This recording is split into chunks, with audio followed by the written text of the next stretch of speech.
Niektoré domy vás neoslovia fasádou ani veľkosťou, ale pokojom, ktorý z nich dýchá hneď pri príchode. A presne takýto dom vám dnes predstavím v obci Ruskov, v tichej uličke, kde má bývanie úplne iný rytmus.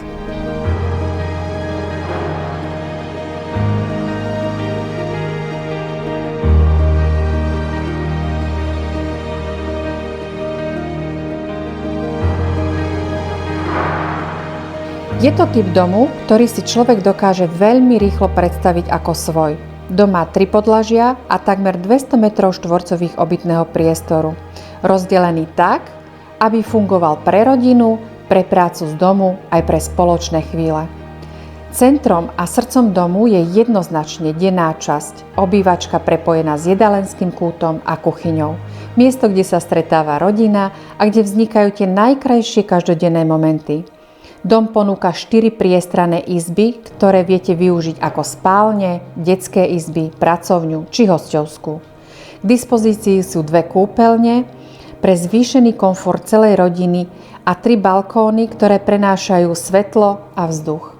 2 pivnice, ktoré ponúkajú množstvo úložného priestoru a praktické zázemie pre celý dom. V tomto dome má naozaj všetko svoje miesto.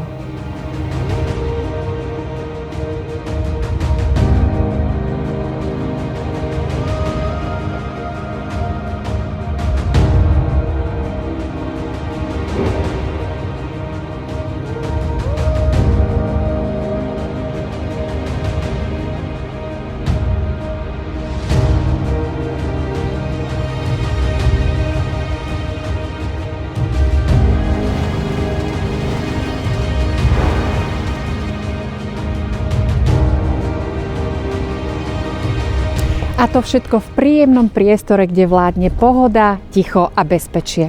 Ak máte pocit, že toto je váš vysnený dom, zavolajte mi a ja vás ním prevediem.